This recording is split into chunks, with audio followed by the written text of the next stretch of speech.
The moment Thornton Blackwell raised his gavel at the makeshift auction block on the outskirts of Snake River, Wyoming Territory, 1876, every instinct in Caleb Owens' body told him something was terribly wrong.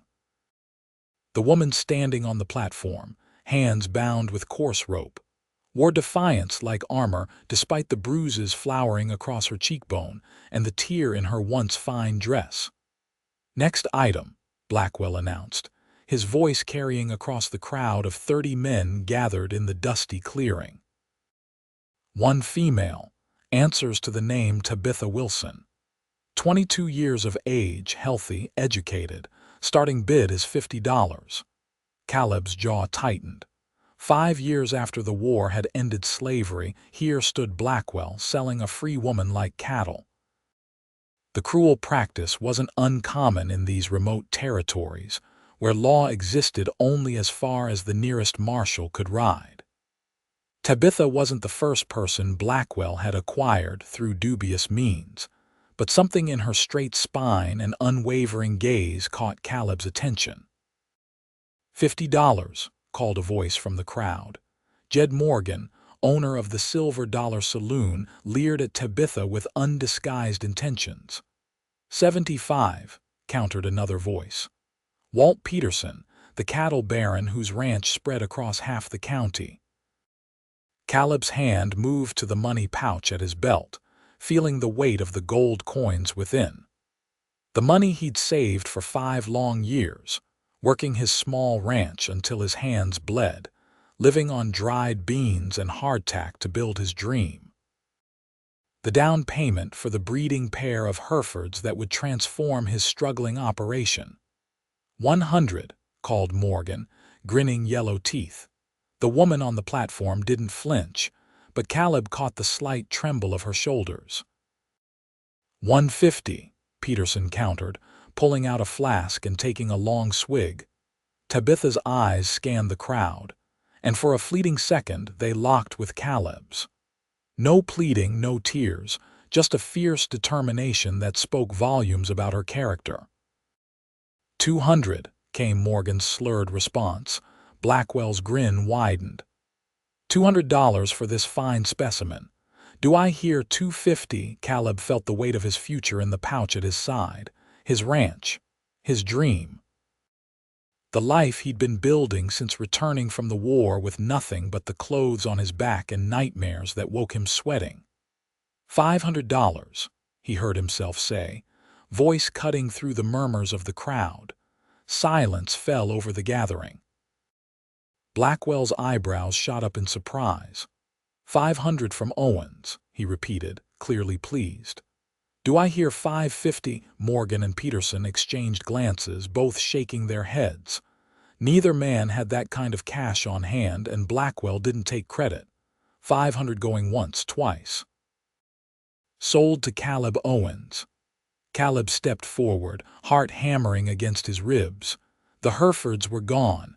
His dream postponed, perhaps forever. But as he approached the platform and saw the woman's expression wary, distrustful, but with a flicker of something like hope, he knew he couldn't have done otherwise. Blackwell handed over the rope binding Tabitha's wrists. "She's yours now, Owens. Do what you want with her." Caleb took the rope but immediately produced his pocket knife. With a swift movement, he cut through the bindings. "Your freedom is my only price," he said quietly, for her ears alone. Surprise washed across her face, followed quickly by suspicion. "What game are you playing?" "No game," he replied, stepping back to give her space. "You're free to go wherever you please." Tabitha rubbed her chafed wrists, studying him with intense blue eyes that seemed to peer straight into his soul. "And if I please to put as much distance between myself and this hellish place as possible, then I'll wish you safe travels." Caleb kept his voice steady despite the curious onlookers gathering around them. "You just spent $500 for nothing." Her voice held equal parts disbelief and caution. Caleb's mouth quirked in a half-smile. "I wouldn't call a person's freedom nothing, but yes, the money is gone and you owe me nothing in return." Blackwell approached, frowning. What's this nonsense? You bought her fair and square, Owens. And now I'm setting her free, Caleb replied evenly. That's my business, not yours. You're a damned fool, Blackwell spat. These Eastern women ain't cut out for the territories. She'll be dead in a week. Tabitha straightened her spine. I survived your hospitality for 3 weeks, Mr. Blackwell. I suspect I'll manage without it. A ripple of laughter spread through the crowd, and Blackwell's face darkened with anger. His hand moved toward the pistol at his hip, but he thought better of it with so many witnesses. Your choice, Owens, he snarled, turning away. Don't come crying when you realize what you've thrown away. As the crowd dispersed, Caleb became acutely aware that he and Tabitha were now alone, standing in the shadow of the auction platform. You got somewhere to go, Miss Wilson? He asked, settling his hat more firmly on his head. I was headed to Oregon, she replied, her voice softer now that they were alone. My uncle has a farm outside Portland, Caleb nodded. That's a long journey, dangerous for a woman traveling alone. I managed to get this far from Boston before Blackwell and his men robbed the stagecoach and took me. Her chin lifted defiantly. I can manage the rest.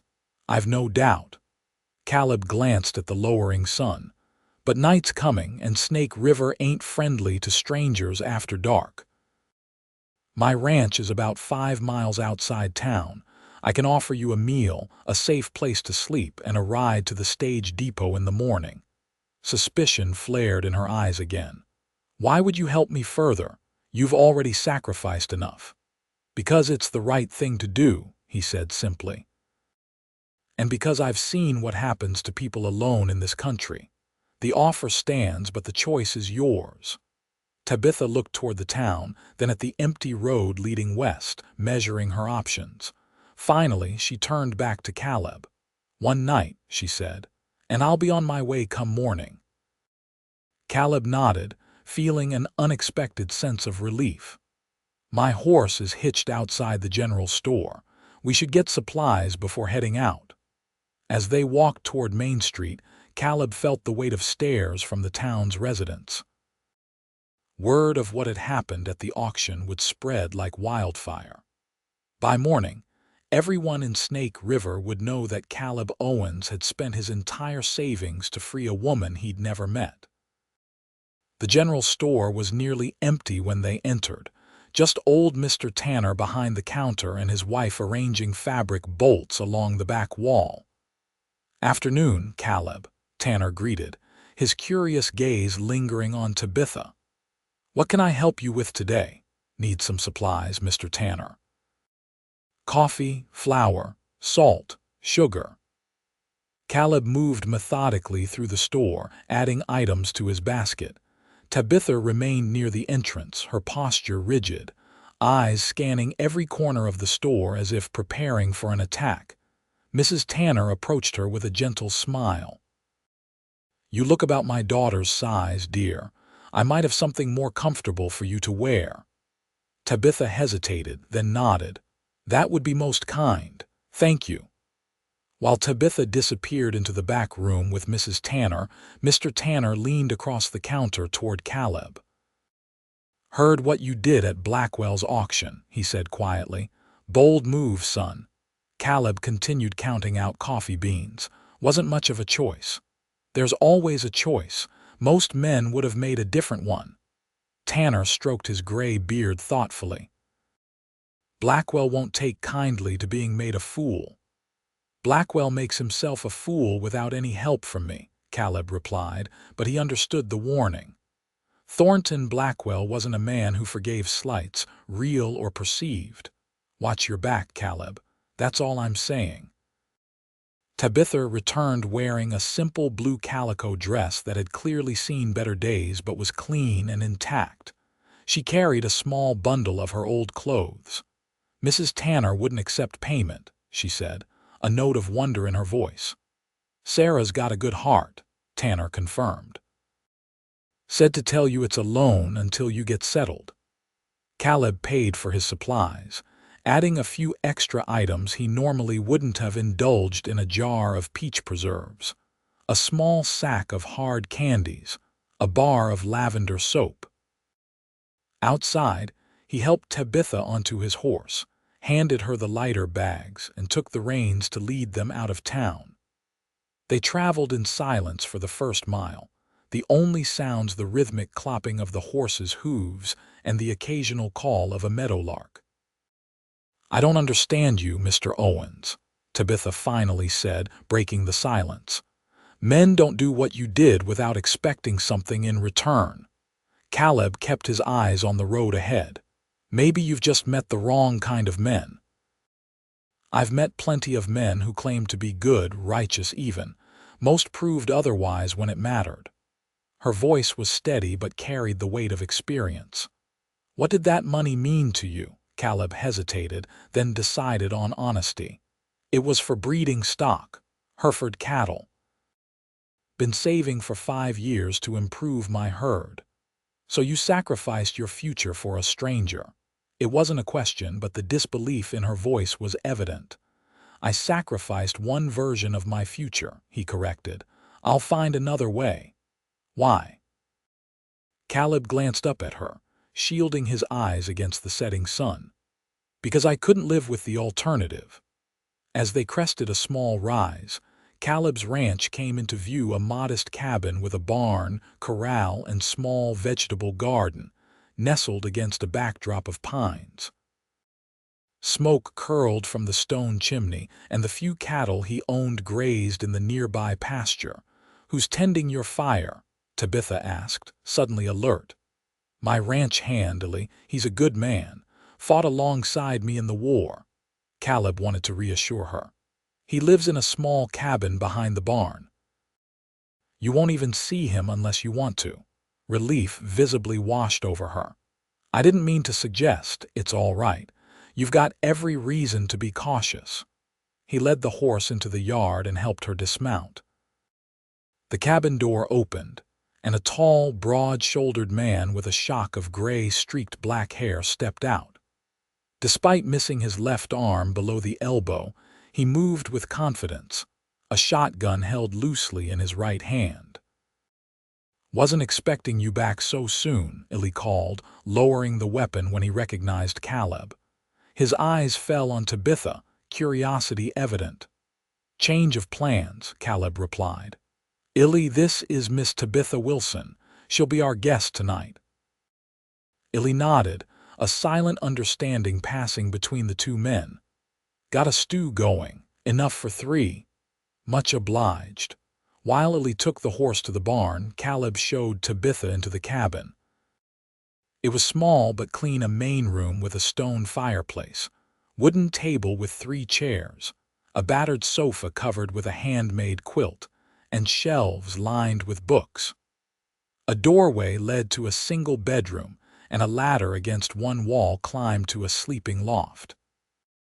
"It's not much," Caleb said, suddenly aware of how humble his home must appear to someone from Boston. Tabitha ran her fingers along the spines of his books: Milton, Shakespeare, Thoreau. "You read these when there's time." He moved to the fireplace, adding another log to the flames. "Winter nights get long out here." She pulled out a volume of Emerson's essays. "This was my father's favorite. He used to read it aloud on Sunday evenings." "Used to. He died in the war. Antietam." Her voice was matter-of-fact, but Caleb caught the subtle tightening of her fingers on the book's leather cover. "I'm sorry," he said simply. "Which side were you on, Mr. Owens?" The question came suddenly, her blue eyes measuring him. "Union. Massachusetts 20th. He rolled up his sleeve to reveal a long scar running from wrist to elbow. "Gettysburg." She nodded, returning the book to the shelf. "You're a long way from Massachusetts." Needed a fresh start after. Someplace where the land hadn't been soaked in blood. "And you found it here." Caleb smiled faintly. "Wyoming has its own blood, just older and not so much of it mine."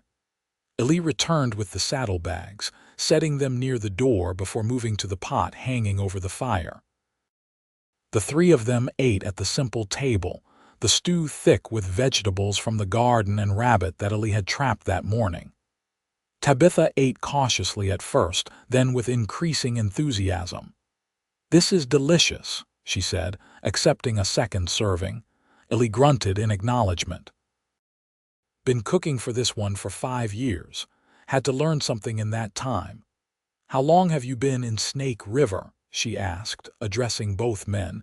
"Came out in 71, Caleb answered. "Land was cheap then. Government wanted settlers." "Displacing the natives who were already here," Tabitha observed quietly. Ellie and Caleb exchanged glances. "The Shoshone were mostly moved to reservations before we arrived," Caleb said. "Not saying it was right, but you benefited from it all the same." "Yes," Caleb admitted. "We did."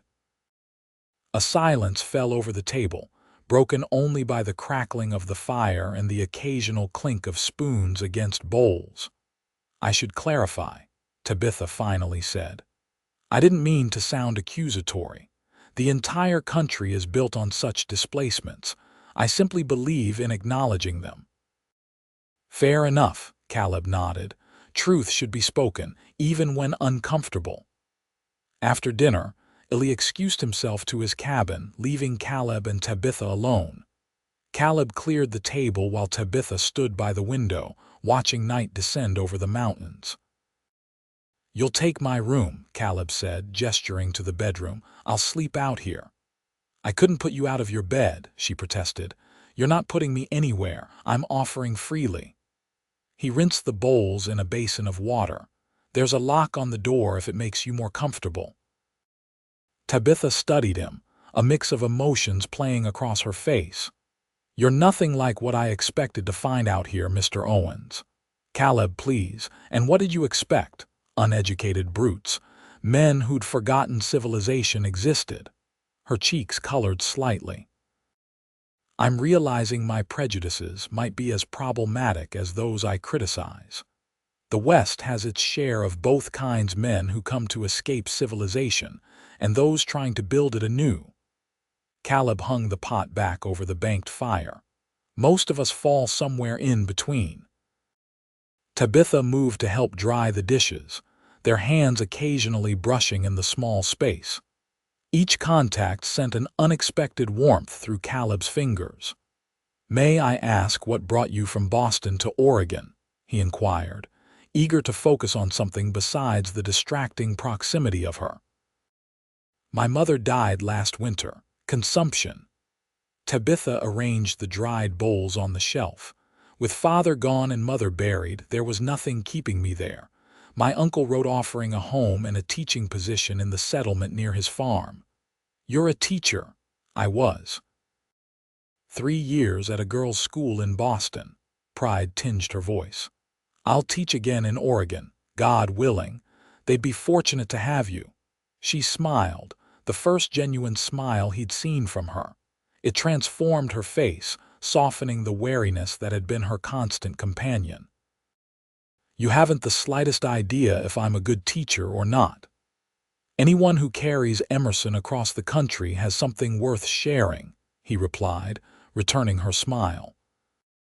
Later, as moonlight filtered through the cabin's single window, Caleb made up a bed on the sofa, listening to the soft sounds of Tabitha preparing for sleep in his room.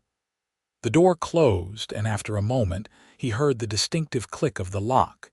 He didn't blame her. Trust was a luxury most women traveling alone couldn't afford. The fact that she'd agreed to come to his home at all demonstrated either courage or desperation, possibly both. Sleep came fitfully. Caleb woke several times, his body unaccustomed to the shorter sofa, his mind replaying the day's events. The auction, Tabitha's defiant stance, the $500 now in Blackwell's possession. Each time he questioned whether he'd made the right decision, and each time he concluded that he had. Just before dawn, he was awakened by a sound he couldn't immediately identify. Sitting up, he listened intently. There it was again, a soft whimper coming from the bedroom. Caleb approached the door, hesitating. "Miss Wilson, are you all right?" No response, but another muffled cry followed by words he couldn't make out. "Miss Wilson." He knocked lightly. The sounds continued, and Caleb realized she was having a nightmare. He debated waking her, but worried about frightening her further. Suddenly, a scream tore through the silence, followed by the thud of something falling. "Tabitha," caution forgotten, Caleb tried the door, finding it still locked. "Tabitha, wake up, you're dreaming." A moment of silence, then the shuffle of movement. "Mr. Owens." "Yes, it's me. You were having a nightmare." He rested his forehead against the door. "Are you hurt?" "No, I fell out of bed." Her voice trembled. "I'm sorry to have disturbed you. No need for apologies." "Can I get you anything?" "Water." "No, thank you." A pause. "Actually, yes. Water would be welcome." Caleb fetched a cup of water from the barrel in the corner, waiting patiently until he heard the lock turn. The door opened just enough for Tabitha to extend her hand for the cup. In the dim light, he could see her hair loose around her shoulders, her eyes wide and still haunted by whatever dreams had tormented her. "Thank you," she whispered, taking the water. "You want to talk about it?" he offered. She shook her head quickly. "It was just a dream. Memory, really." She took a sip of water. "When the stage-coach was attacked, it wasn't pleasant." Caleb nodded, understanding all too well how memories could become nightmares. "If you need anything else, I'm right out here." "You're very kind, Mr. Owens." Her voice had softened, the defensive edge gone. "Caleb," he reminded her. "Caleb," she echoed, and something in the way she said his name made his heart skip. "Good night." "Good night, Tabitha." The door closed, but this time he noticed the lock remained unturned. Morning came with the smell of coffee and bacon. Tabitha emerged from the bedroom to find Caleb at the stove, sleeves rolled up, frying pan in hand. "I hope I didn't wake you," he said, glancing over his shoulder. "The smell of coffee would wake the dead," she replied with a small smile. "Can I help?" "Everything's nearly ready. But there's a basin of fresh water by the window if you'd like to wash up." They ate breakfast as dawn painted the sky pink and gold. Neither mentioned the nighttime interruption, though Caleb noticed Tabitha seemed less guarded than the previous evening. "The stage to Cheyenne leaves at noon," he said as they finished. "From there, you can connect to the westbound route." Tabitha set down her cup, eyes fixed on some distant point through the window. "How far is it to Oregon from here?" "A good 800 miles, give or take." "Maybe 3 weeks by stage if the weather holds and the Indians are peaceful." She nodded slowly. "And the cost of such a journey?" Caleb hesitated. "I haven't taken it myself, but I'd estimate around $70. Her shoulders slumped slightly. "I had nearly 100 when the stagecoach was robbed. Everything is gone now, money, clothes, even my mother's locket." "I can help with the fare," Caleb offered immediately. "No." Her response was firm. "You've done more than enough. I won't take what little money you have left." "Then what will you do?" Tabitha straightened her spine, that now familiar determination returning to her eyes. "I'll find work in Snake River, save enough for the journey, and continue to Oregon." "Snake River's a rough town for a woman alone," Caleb warned. "The only work readily available to women is—" "I'm aware," she cut him off. "But there must be alternatives. Surely someone needs a teacher or a seamstress or even a cook." Caleb considered this.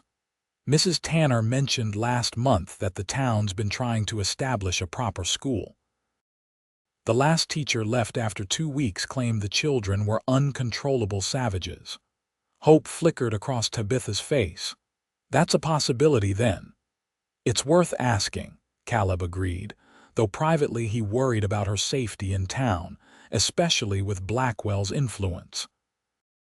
"But there's another option you might consider." "Which is, stay here." The words came out before he'd fully thought them through. "Not permanently," he added quickly. "Just until you've saved enough for your journey. We need help around the ranch." Ellie's a good hand with the cattle, but neither of us has much skill with the garden or keeping house. You'd earn fair wages, have a safe place to stay." Tabitha regarded him skeptically. "And what would people think of a single woman living here with 2 men?" "They'll think what they want regardless," Caleb replied honestly. "But your reputation would be protected. You'd have the bedroom with its lock. I'd sleep in the loft, Illy in his cabin. Your virtue would never be compromised. And you would pay me to keep house." Her tone suggested she found the arrangement suspicious. "I would pay you for honest work, yes." Caleb met her gaze steadily. "The garden needs tending, the cabin needs proper organizing, and neither Illy nor I can cook much beyond basic stew. You'd be earning your way, not accepting charity."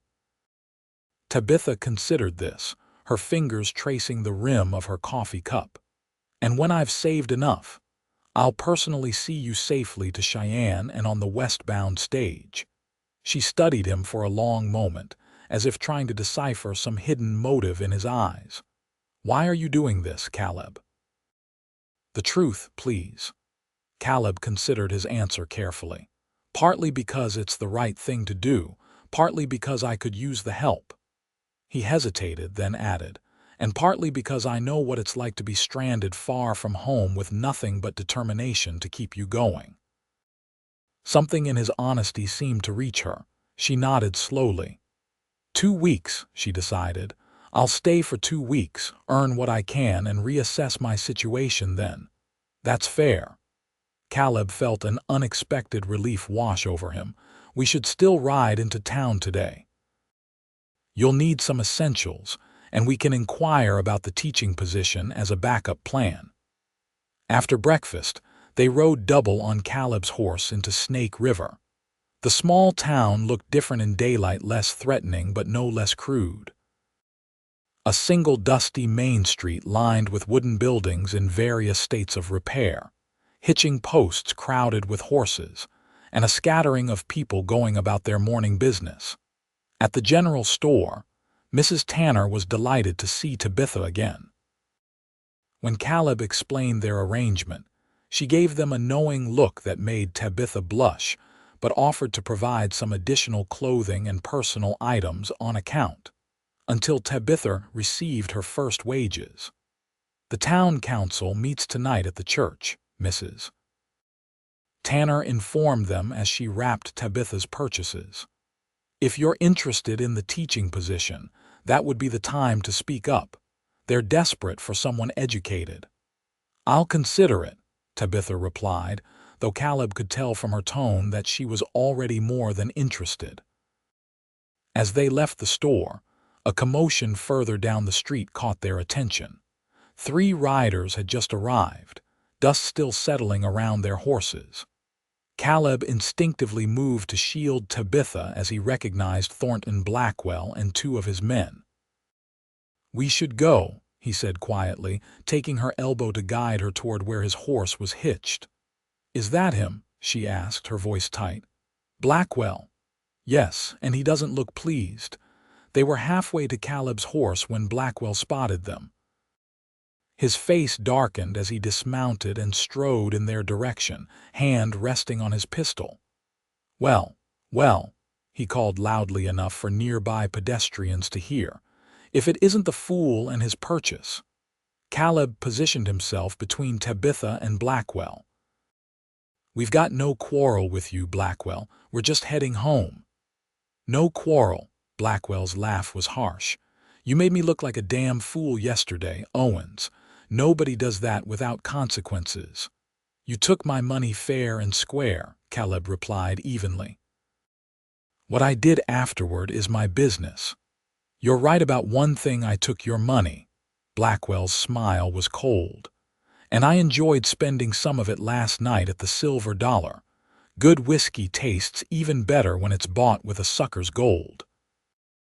Caleb felt Tabitha's hand on his arm, a silent plea for restraint.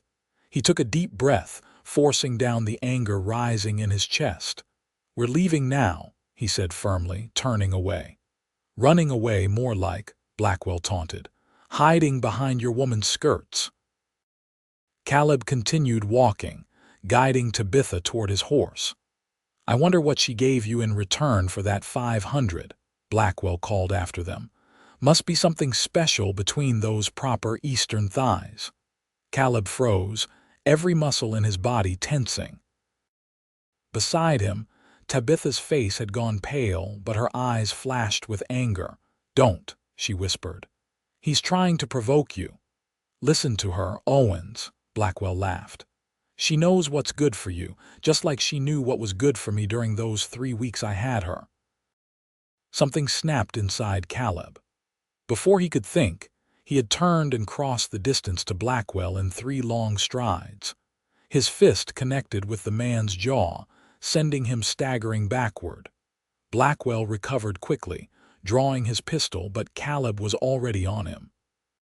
He grabbed Blackwell's wrist, forcing the gun upward as it discharged into the air. They grappled in the street, dust clouding around them as they fell to the ground. Caleb was vaguely aware of shouts, of Tabitha's voice among them, but his focus narrowed to Blackwell's face contorted with rage beneath him. He landed another punch, feeling the satisfying crunch of the man's nose under his knuckles. Suddenly, strong hands were pulling him away. Illy had appeared from nowhere, his one arm managing to drag Caleb off Blackwell with surprising strength. "Enough," Illy grunted in his ear. "There's too many of them." Caleb became aware of Blackwell's men circling, guns drawn. The street had cleared, townsfolk retreating to doorways and behind wagons, unwilling to be caught in potential crossfire. Blackwell staggered to his feet, blood streaming from his nose. He raised his pistol, aiming it squarely at Caleb's chest. "I'm going to enjoy this," he snarled. "Put it down, Blackwell." The new voice came from the direction of the sheriff's office. Sheriff Taylor stood on the boardwalk, shotgun leveled. "This town's seen enough blood this month." "This ain't your business, Taylor," Blackwell spat blood onto the dirt. "Everything that happens on my street is my business." The sheriff kept his shotgun steady. "Lower the gun, or I'll assume you're threatening an officer of the law." For a tense moment, no one moved. Then, with a curse, Blackwell lowered his weapon. "This isn't over, Owens," he promised, voice low and dangerous. "It is for today," Sheriff Taylor interjected. "Now clear out, all of you. Blackwell, get that nose looked at. Owens, take your people and go home." Illy kept a firm grip on Caleb's arm as they retreated to where Tabitha stood with Caleb's horse, her face pale but composed. "Are you all right?" she asked as they reached her. "Fine," Caleb muttered, though his knuckles were bleeding and he could feel a bruise forming on his ribs where Blackwell had landed a blow. "That was foolish," she said, but there was no real reproach in her voice. "It was," he agreed, then added more softly, "but I'd do it again." Illy helped Tabitha onto the horse, then turned to Caleb. "I'll follow on foot. You two head back now." "What were you doing in town?" Caleb asked, realizing he hadn't expected to see his ranch hand there. "Saw Blackwell and his boys heading this way. Figured you might need backup." Illy's expression was grim. "Go on now. I'll be right behind you." Caleb mounted behind Tabitha, acutely aware of her body pressed against his as they rode out of town. Neither spoke until Snake River was well behind them. "He was lying," Tabitha finally said, her voice barely audible over the horse's hoofbeats. "About what he implied. He didn't touch me that way." "You don't owe me any explanations," Caleb replied, though he felt a weight lift from his chest at her words. "Perhaps not, but I wanted you to know." She hesitated. "He tried. The night before the auction, I fought and he—" Her voice faltered. "He decided to sell me instead, said a woman with such spirit would fetch a good price." Caleb's arms tightened involuntarily around her waist. "I'm sorry you endured that." "I survived," she said simply, "as women have always done." They rode the rest of the way in silence, each lost in thought. By the time they reached the ranch, Caleb's anger had cooled, replaced by a growing concern for what Blackwell might do next. The man wasn't known for forgetting grudges. Tabitha insisted on examining Caleb's injuries once they were inside the cabin. She cleaned his split knuckles with water and whiskey, her touch gentle but firm. "You need to be more careful," she admonished, wrapping a strip of clean cloth around his hand. "That man is dangerous. I know." Caleb winced as she tightened the bandage. Wasn't thinking clearly. Well, that much was obvious. But there was a warmth in her eyes that belied her stern tone. By the time Lee arrived, Tabitha had coffee brewing and was exploring the cabin's meager pantry to prepare lunch. The rhythm of the day gradually returned to normal, though Caleb noticed Tabitha occasionally glancing toward the road with apprehension. That evening, after a supper much improved by Tabitha's cooking skills, Caleb brought up the teaching position again. "If you're still interested, I could take you to the town council meeting tonight," he offered. Tabitha hesitated, her fingers worrying the edge of her borrowed shawl. "After what happened today, it might be better to wait." "Blackwell won't try anything at the church, with the entire council present," Caleb assured her. "And this could be your best chance to secure the position before someone else claims it." She considered this. "Would I still stay here? If I got the teaching position, I mean." "That would be your choice," Caleb replied carefully. "It's a fair distance to travel daily, but not impossible, I think." Tabitha took a deep breath. "I think I would prefer to remain here, at least for now, if you're still amenable to the arrangement." Caleb felt an unexpected surge of pleasure at her words. More than amenable. He cleared his throat pointedly, reminding them of his presence. "I'll hitch up the wagon," he said, rising from the table. "Town council won't wait all night." The church was the newest building in Snake River, a simple white painted structure with a modest steeple. Tonight, it was lit with oil lamps, casting a warm glow through its windows onto the gathering darkness outside. Several horses and wagons were already hitched outside when Caleb helped Tabitha down from their wagon. He noticed her straightening her borrowed dress and tucking a stray strand of hair behind her ear, nervous gestures that revealed her anxiety. "You'll do fine," he said quietly. "Just be yourself." Inside, about 20 people had gathered on the wooden pews. Caleb recognized most of them, the wealthier ranchers, the more established merchants, the banker, the doctor, and the preacher who served as the council's head. Conversations paused as they entered, curious eyes turning to examine Tabitha. Mrs. Tanner, seated near the front, waved them over. "I told Reverend Larson you might be coming," she whispered as they sat beside her. "They'll discuss the school matter after the road maintenance issue."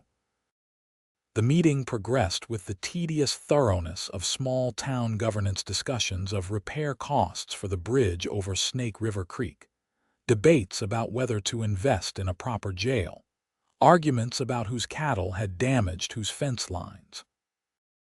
Finally, Reverend Larson, a thin man with kind eyes and prematurely white hair, brought up the school.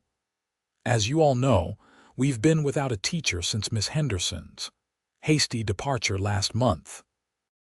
The children are running wild, and parents are complaining that their youngsters are forgetting what little education they'd acquired.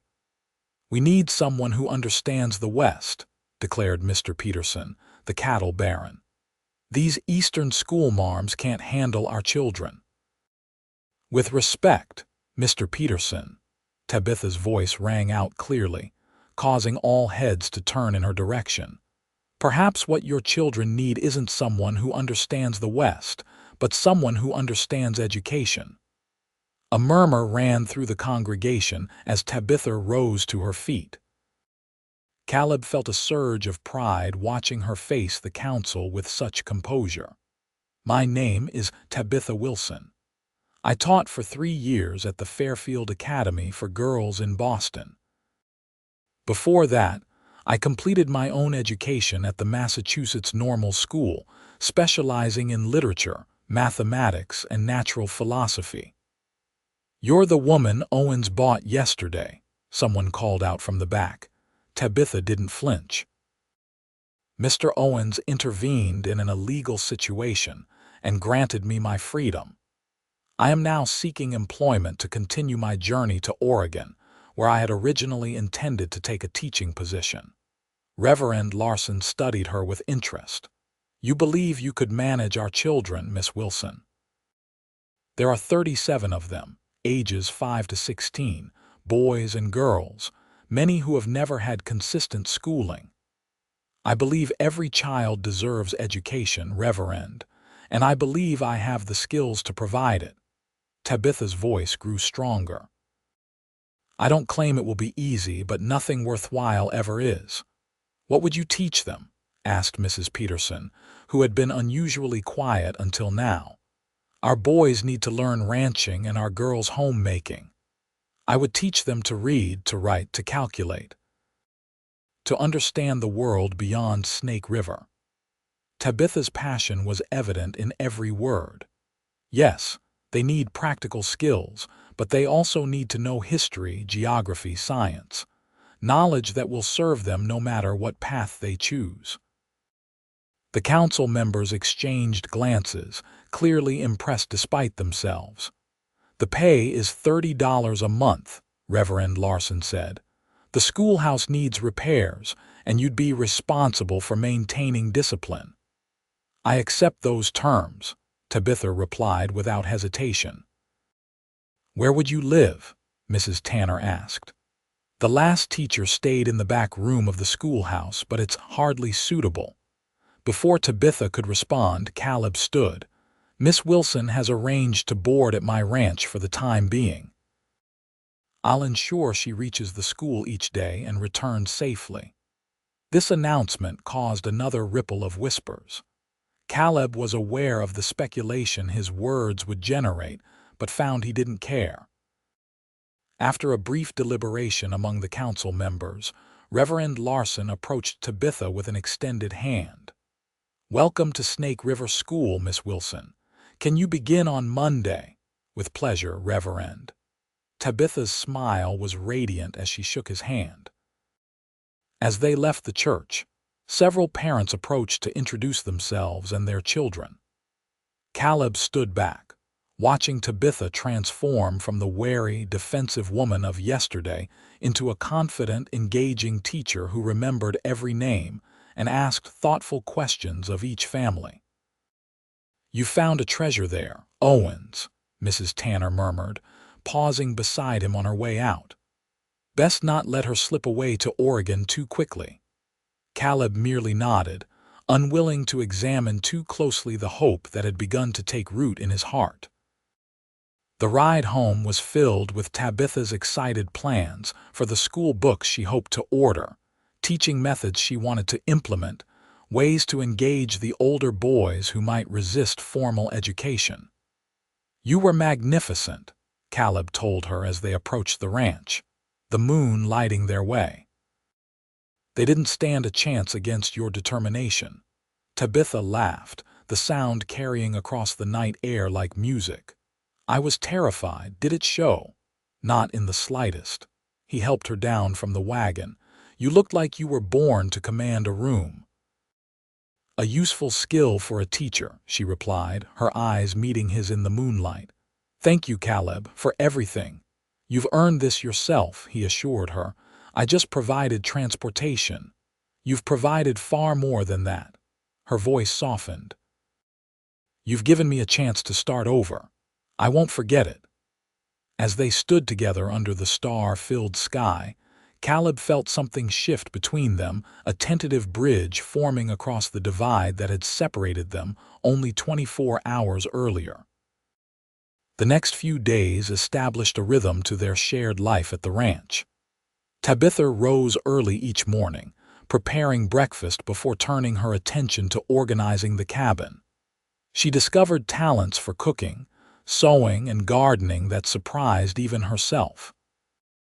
The neglected vegetable patch began to flourish under her care, and the cabin slowly transformed from a functional bachelor's quarters to a home. Caleb found himself looking forward to returning from the pastures each evening, drawn by the warm light in the windows and the smell of proper cooking. Ellie, too, seemed to appreciate the changes, lingering longer after dinner for conversation before retiring to his cabin.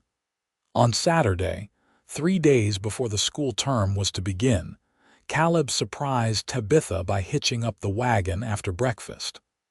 "We're going on an expedition," he announced. "Pack a lunch." "Where to?" she asked, already reaching for a basket to fill with bread and cheese. "It's a surprise." His smile was mysterious. "But bring your sketchbook." Tabitha had revealed a talent for drawing in the evenings, creating detailed sketches of plants from the garden and occasionally of Caleb, or Ellie when they weren't looking. Caleb had admired her skill, suggesting she might use it in her teaching. They traveled for nearly an hour, following a narrow trail that wound up into the foothills of the nearby mountains. The August morning was perfect clear skies, a gentle breeze carrying the scent of pine and wildflowers. "Almost there," Caleb said as he guided the horses around a final bend. Tabitha gasped as the view opened before them. A small, crystal-clear lake nestled in a natural bowl, surrounded by pines and flowering meadows. The water reflected the blue sky and the surrounding peaks like a perfect mirror. "It's beautiful," she breathed. Caleb helped her from the wagon, leading her to a grassy spot at the lake's edge. "I found this place my first year here. Don't think it even has a name." "How is that possible? Surely others must know of it." "Probably," he agreed, spreading a blanket on the grass. "But it's far enough from town that few bother making the journey. I come here to think, sometimes." Tabitha turned in a slow circle, taking in the panoramic beauty. "It reminds me of paintings I've seen of the Alps, though I've never been there myself." "Neither have I," Caleb admitted. "Never been further east than Boston or west than here."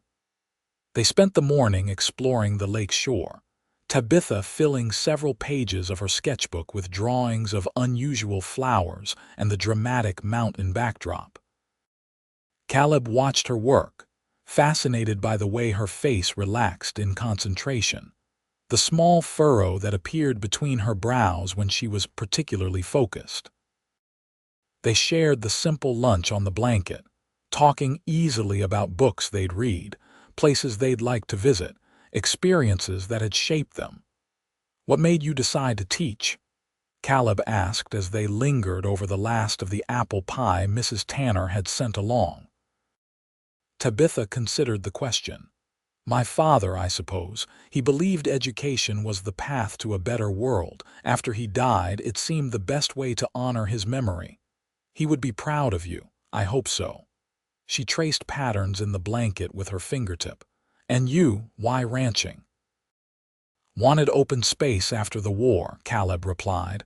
"Too many people crowded together in cities, too many memories." He gazed out over the lake. "Here there's room to breathe, room to forget if you're lucky." "Do you ever forget?" Her question was gentle. "No," he admitted. "But the memories fade a little, become less sharp around the edges." Tabitha nodded in understanding. "The war took so much from so many." "It did." Caleb turned to face her fully. "But sometimes life gives unexpected things in return."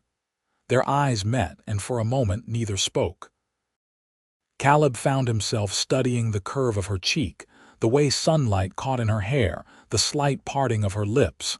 Tabitha looked away first, her cheeks coloring slightly. "We should start back soon," she said, beginning to gather their things. "I still need to prepare for Monday."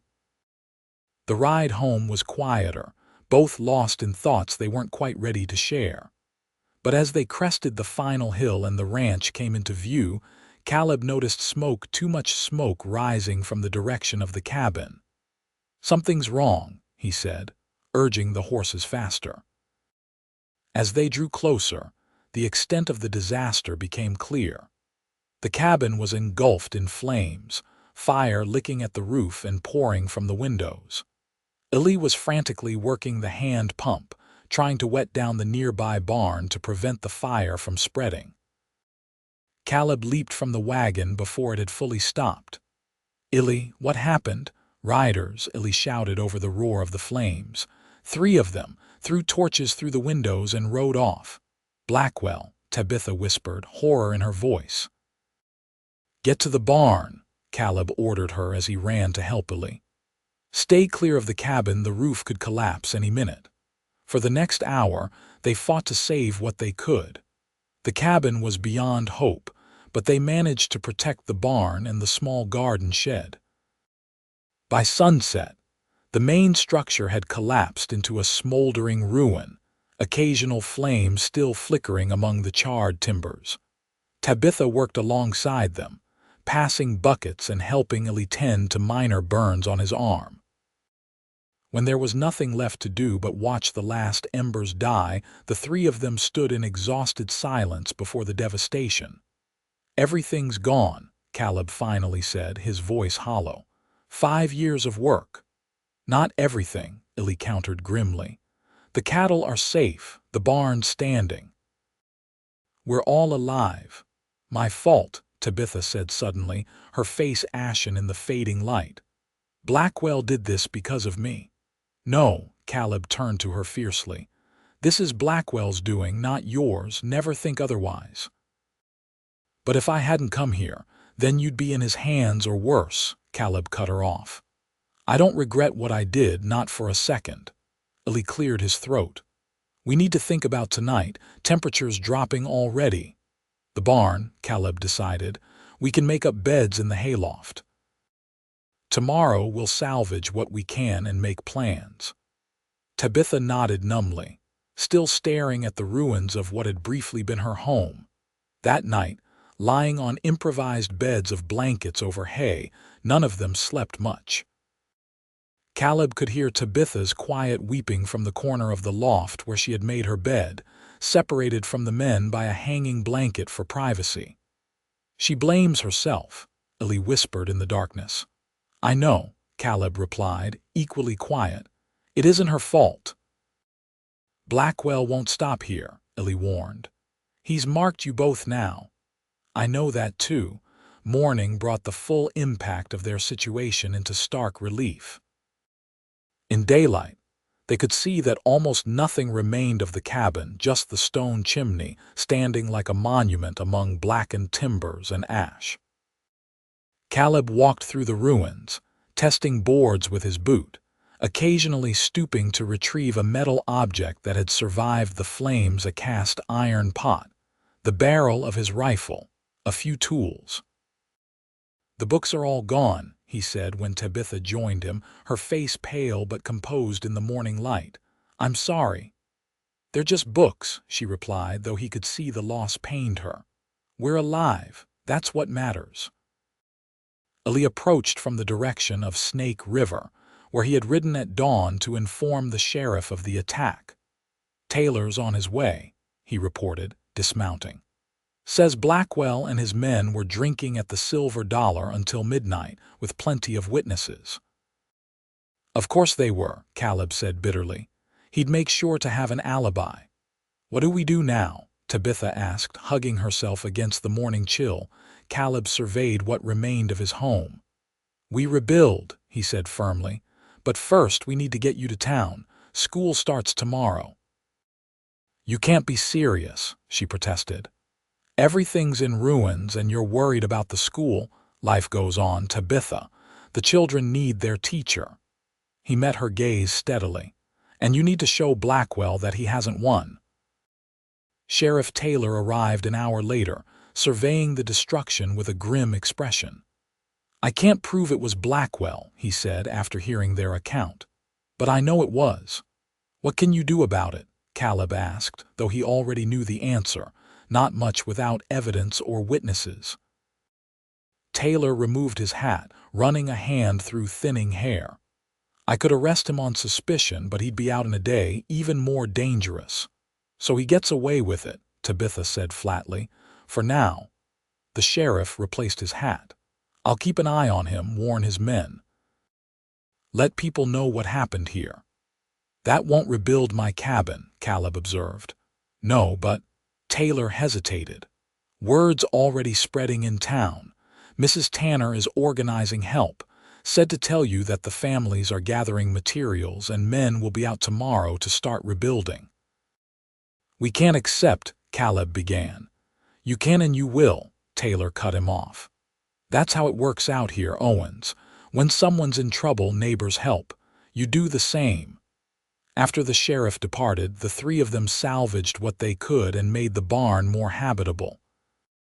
Ellie rigged a proper partition for Tabitha, creating a small private corner in the loft with salvaged boards and blankets. Caleb retrieved the strongbox he'd buried beneath the cabin floor years earlier, a habit from war times that had now saved the last of his money. Late in the afternoon, Caleb found Tabitha sitting on a fallen log at the edge of the property, staring toward the mountains. I've been thinking, he said, sitting beside her. You should take a room in town, at least until the cabin is rebuilt. Mrs. Tanner would put you up, I'm sure. Is that what you want? Her voice was carefully neutral. What I want is for you to be safe and comfortable, he replied honestly. This isn't what you signed on for. Tabitha turned to face him. When I agreed to stay, it wasn't just for convenience, Caleb. I stayed because. She took a deep breath. Because I feel safe with you. Because in just a few days, this place began to feel like home. Even now, he gestured toward the ruins of the cabin. Even now. She reached out hesitantly, her fingers brushing against his. Unless you'd prefer I go. Caleb caught her hand in his. I want you to stay, he admitted. More than I should, perhaps. Something shifted in Tabitha's eyes, a warmth, a recognition. Then I'll stay. True to the sheriff's word, help arrived the following morning. While Tabitha rode to town with Caleb to begin her first day of teaching, 20 men from surrounding ranches and farms appeared at the burned-out cabin with wagons full of lumber, tools, and provisions. By the time Caleb returned from dropping Tabitha at the schoolhouse, the foundation was already being cleared. Ellie directed operations with surprising authority, his experience as a former cavalry sergeant evident in the way the men followed his instructions without question. Mrs. Tanner sent food, one of the younger ranchers informed Caleb, pointing to several baskets piled near the barn. Said to tell you the ladies will bring more at midday. Caleb worked alongside his neighbors all day, cutting timber, hauling stones, measuring and planning.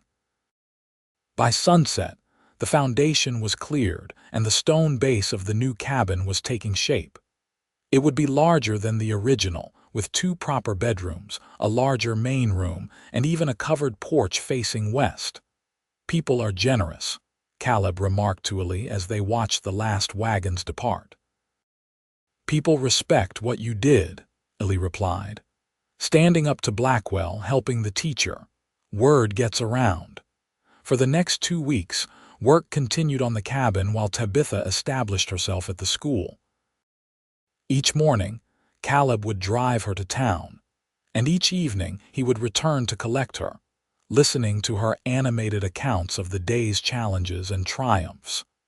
The children of Snake River, initially wary of their new teacher, quickly warmed to Tabitha's firm but kind approach.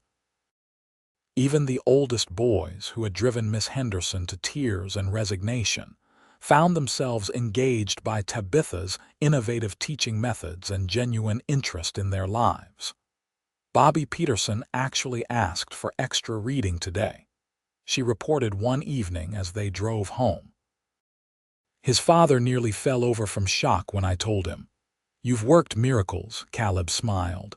The whole town's talking about it. Hardly miracles, she demurred. Just respect and expectations. Children rise to meet the bar you set for them. At the ranch, the new cabin rose steadily. Neighbors continued to help, though in smaller numbers as their own work demanded attention. Caleb worked from dawn until dusk, stopping only to transport Tabitha to and from school.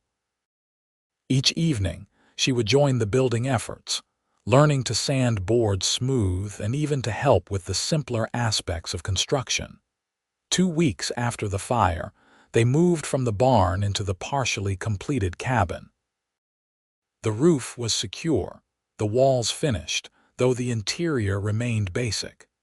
Tabitha's new bedroom had a proper door with a lock, while Caleb took the second, smaller room. Eli continued to occupy his cabin behind the barn, though he joined them most evenings for meals. "It's better than before," Tabitha observed as they sat on the new porch one evening, watching the sunset paint the mountains gold and purple. "Sturdier, brighter." "Sometimes destruction leads to improvement," Caleb agreed, his shoulder brushing against hers as they sat side by side on the bench he'd built that afternoon. "Is that true of people as well, do you think?" Her voice was thoughtful. "Are we improved by what breaks us? Sometimes." Caleb studied her profile, gilded by the fading light. "Not always during, but after, when we rebuild." Tabitha turned to him, her eyes searching his. "I'm glad I stayed, Caleb, despite everything." "So am I," he replied softly. The moment stretched between them, filled with unspoken possibilities. Then, with gentle hesitation, Tabitha leaned forward and pressed her lips to his. The kiss was brief, almost tentative, but it sent warmth coursing through Caleb's entire body. When she pulled back, uncertainty flickered in her eyes. Caleb reached up, his calloused palm cradling her cheek with infinite tenderness. "I've wanted to do that since the day at the lake," he confessed. "Why didn't you?" A smile played at the corners of her mouth. "Wasn't sure it was welcome." "It is," she assured him. "Very welcome." This time their kiss deepened, her hands coming up to rest against his chest, his arms circling her waist to draw her closer. When they finally parted, both were breathing unsteadily. "This complicates things," Caleb said, though he couldn't keep the smile from his face. "Life is complicated," Tabitha replied. "The worthwhile parts especially." From that evening forward, their relationship evolved with the changing season. September brought cooler nights and golden days as the cabin neared completion. Tabitha's position at the school became more secure as parents noted their children's progress and enthusiasm. Caleb, with Eli's help, began rebuilding his herd, trading labor for 2 young cows from a neighboring ranch. Their courtship proceeded with caution but deepening affection. Caleb would ride to town after school some days, joining Tabitha for a walk before escorting her home. On Saturdays, they often returned to the mountain lake, sometimes with fishing poles or books, always with Tabitha's sketchbook. In the evenings, they would sit on the porch, talking for hours or simply enjoying the comfortable silence between them. Blackwell remained a shadow on the edges of their happiness. Though he made no further direct attacks, his presence in town was a constant reminder of danger. Caleb never allowed Tabitha to be alone in Snake River, and Sheriff Taylor made a point of being visible around the schoolhouse during the day. October arrived with the first frost, painting the aspen trees in brilliant yellows and oranges. The cabin was fully complete now, furnished modestly but comfortably with a mix of salvaged items and new pieces crafted by the town's furniture maker, often at reduced prices or as gifts from appreciative parents. On the first Sunday of the month after church services, Reverend Larson asked Caleb to remain behind while Tabitha chatted with parents outside. "I'll be direct, Owens," the preacher said once they were alone in the small church. "People are talking about your arrangement with Miss Wilson." "People always talk, Reverend," Caleb replied evenly. "Indeed they do, and while most understand the circumstances, there are concerns about propriety." The older man's expression was kind but serious. "Miss Wilson's position as teacher makes her reputation particularly important." I understand, Caleb said, feeling a familiar tension return to his shoulders. What are you suggesting?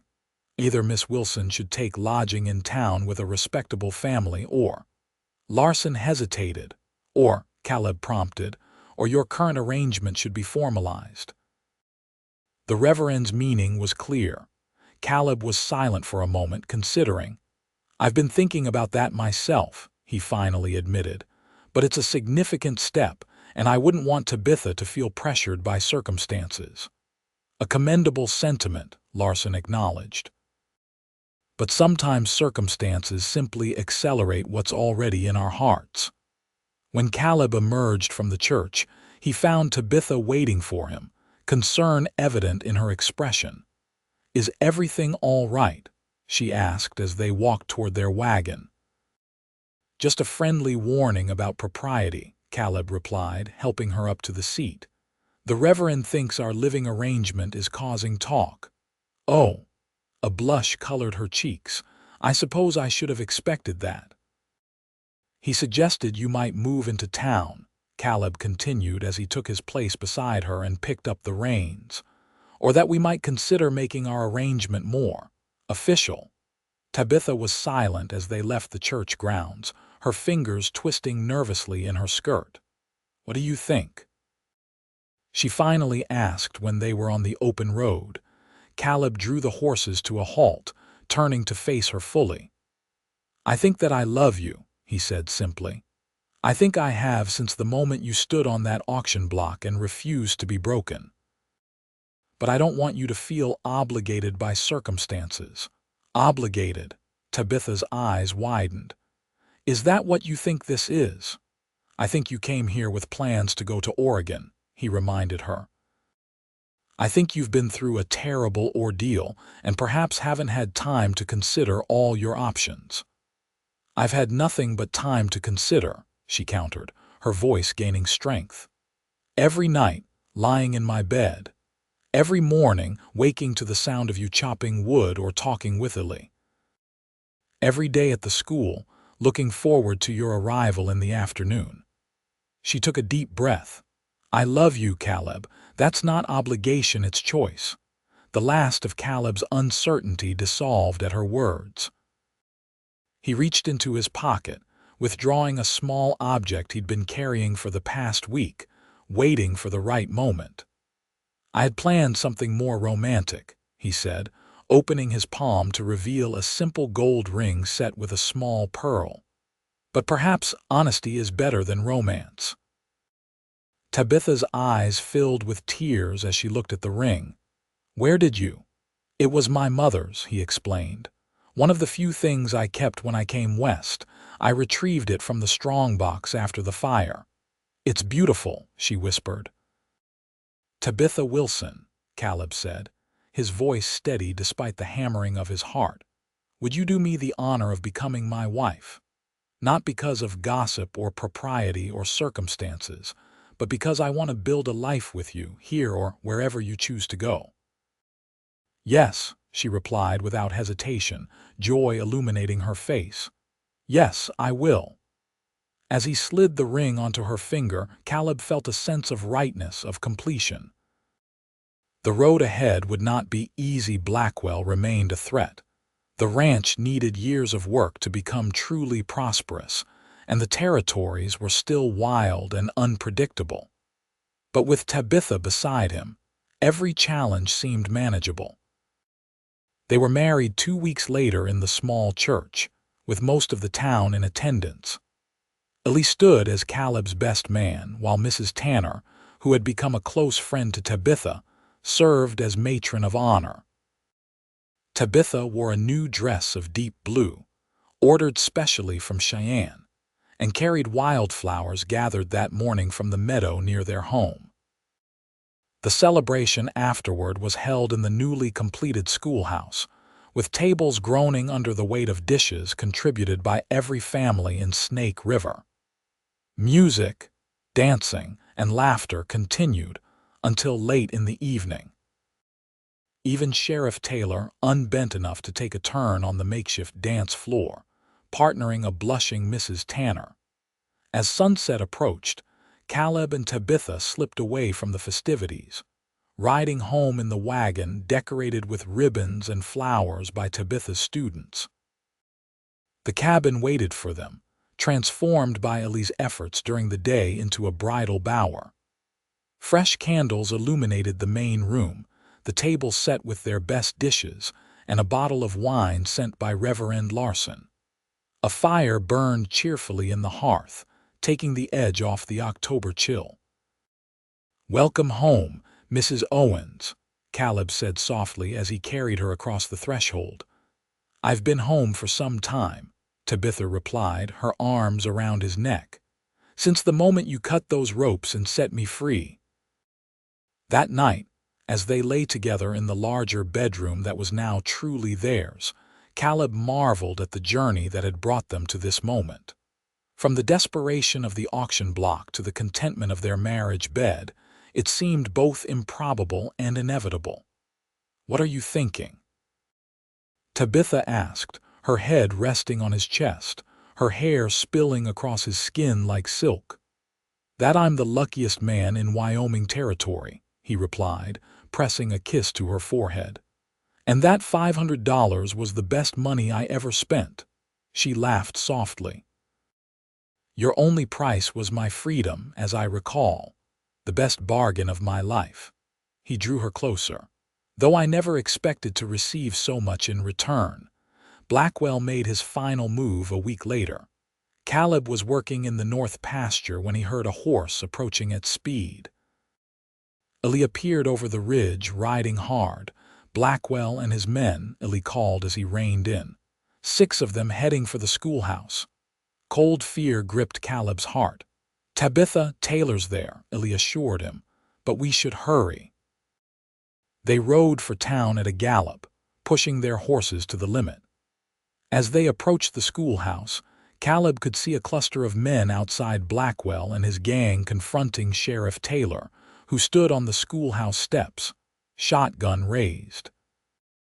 Children's faces peered anxiously from the windows, and Caleb caught a glimpse of Tabitha inside, shepherding the youngest ones to the back of the room. "This doesn't concern you, Taylor," Blackwell was saying as Caleb and Ellie dismounted. "I just want to talk to the teacher." "School's in session," Taylor replied firmly. "You want to talk to Miss Wilson, Mrs. Owens, you can make an appointment like everyone else. Or I could just walk right past you," Blackwell threatened. "You can't shoot all of us." "He doesn't need to," Caleb called, stepping forward with his rifle raised. "I can help with the extras." Blackwell whirled, his hand dropping to his gun. "Well, well, the hero arrives." "This ends now, Blackwell," Caleb said, advancing steadily. "Whatever grudge you have against me or my wife, you settle it with us. You leave the children out of it." "Your wife," Blackwell spat the word. "The woman who should have been mine." "She was never yours," Caleb replied evenly. "She was never anyone's to own." "You made me a laughingstock," Blackwell snarled. "Everything I built in this town, the respect, the fear, undermined by your self-righteous display." "You undermined yourself," Caleb countered. "Men who prey on the innocent don't deserve respect." By now, several townspeople had emerged from nearby buildings, drawn by the confrontation. Among them, Caleb noted, were Mr. Peterson and other influential ranchers, watching the scene unfold with hard eyes. "Last chance, Blackwell," Sheriff Taylor announced. "Take your men and leave town peacefully. Don't come back." Blackwell's face contorted with rage. "Or what? You'll arrest me. For what crime? Standing on a public street." "For the attempted kidnapping of my wife 3 weeks ago," came a new voice. Mr. Peterson stepped forward, his expression grim. "For the rustling of 24 of my cattle this spring. For burning down the Myers place last year and blaming it on Indians." One by one, other men stepped forward, each adding to the list of Blackwell's crimes: extortion, theft, assault. Crimes that had gone unreported out of fear or lack of evidence, now brought into the open. "Lies," Blackwell hissed, but uncertainty had crept into his voice. "We found your brand on those missing cattle, Blackwell," Peterson continued. "In that hidden canyon on the north edge of your property. Taylor has the proof now." Blackwell's men began to shift uncomfortably, looking to their leader for direction. Caleb could see the calculation in Blackwell's eyes, weighing his chances, considering his options. "It's over," Caleb said quietly. "You've lost Snake River." For a moment, it seemed Blackwell might surrender. Then, with the speed of a cornered rattlesnake, he drew his gun and fired at Caleb. Caleb felt the bullet graze his arm as he dove to the side, returning fire instinctively. His shot caught Blackwell in the shoulder, spinning him around. Sheriff Taylor's shotgun boomed, and one of Blackwell's men fell from his horse, clutching his leg. The remaining men raised their hands in surrender as the townspeople closed in, many now armed. Blackwell, bleeding but still conscious, glared at Caleb with undiluted hatred. "You should have killed me," he gasped as Taylor handcuffed him. "That would have been too easy," Caleb replied. "You'll face justice for what you've done. All of it." The schoolhouse door opened and Tabitha emerged, her face pale but composed. She ran to Caleb, examining his wounded arm with concern. "It's just a scratch," he assured her, pulling her close with his uninjured arm. "I was so afraid," she whispered against his chest, "when I saw them approaching the school." "It's over now," he promised. "He can't hurt us any more." As the sheriff and several deputized townsmen led Blackwell and his gang away, the tension gradually dissipated. Parents arrived to collect their children, and the school day was dismissed early. Caleb's arm was bandaged by the town doctor, the wound indeed proving to be minor. That evening, gathered around their table with Eli, Tabitha and Caleb discussed the day's events. "What will happen to him?" Tabitha asked, pouring coffee for the three of them. "Circuit judge arrives next week," Eli reported. "With the evidence Peterson provided and all those witnesses, Blackwell's looking at years in territorial prison." "If he makes it to trial," Caleb added grimly, "men like that make enemies in jail." "Either way," Tabitha said, "Snake River will be safer now." As October gave way to November, and the first snow dusted the mountains, life at the Owens ranch settled into a peaceful rhythm. Caleb focused on preparing for winter, cutting firewood, ensuring the barn was weatherproof, stocking supplies that would see them through until spring. Tabitha continued teaching, now respected and beloved by students and parents alike. News arrived that Blackwell had indeed been sentenced 15 years in the territorial prison at Laramie. His ranch was auctioned to pay restitution to his victims, with Peterson purchasing the land and dividing it among those who had suffered most from Blackwell's crimes. With the threat removed, Tabitha and Caleb could focus fully on their future. On Thanksgiving Day, gathered around a table with Eli and several neighbors who had become dear friends, Tabitha made an announcement that brought tears to Caleb's eyes. "We have an additional blessing to be thankful for," she said, her hand finding Caleb's beneath the table. "By next harvest, there will be another Owens at this table." The news of Tabitha's pregnancy was met with joyous congratulations. Caleb, momentarily speechless, could only press his wife's hand to his lips, his eyes conveying what words could not. Later, as they stood on their porch watching the first stars appear in the twilight sky, Caleb wrapped his arms around Tabitha from behind, his hands resting gently on her still flat stomach. "Are you happy?" he asked softly against her hair. "With this life, so different from what you planned?" Tabitha turned in his embrace to face him.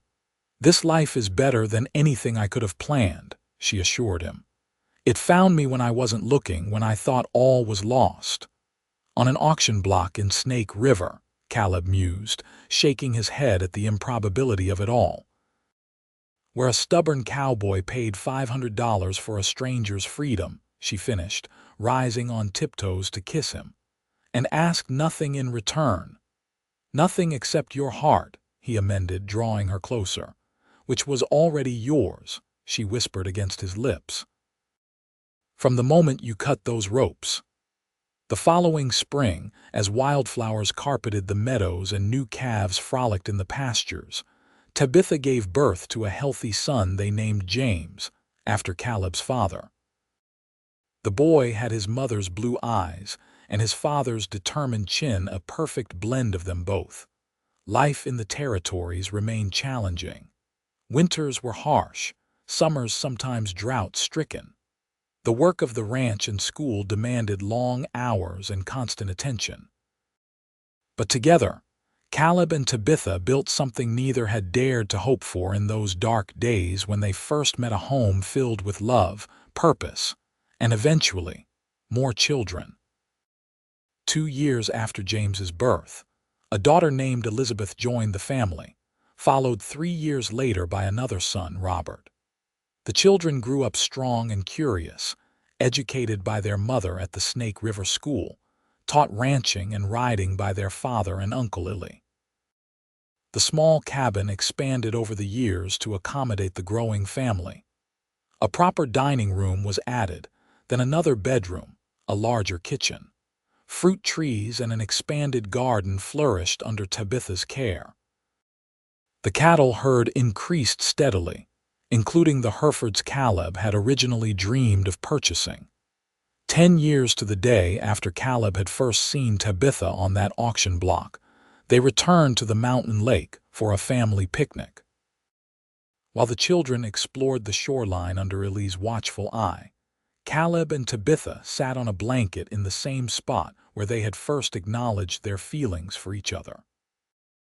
"Would you believe," Caleb said, watching 7-year-old James teaching Elizabeth how to skip stones across the water, "that I sometimes thank Blackwell in my mind?"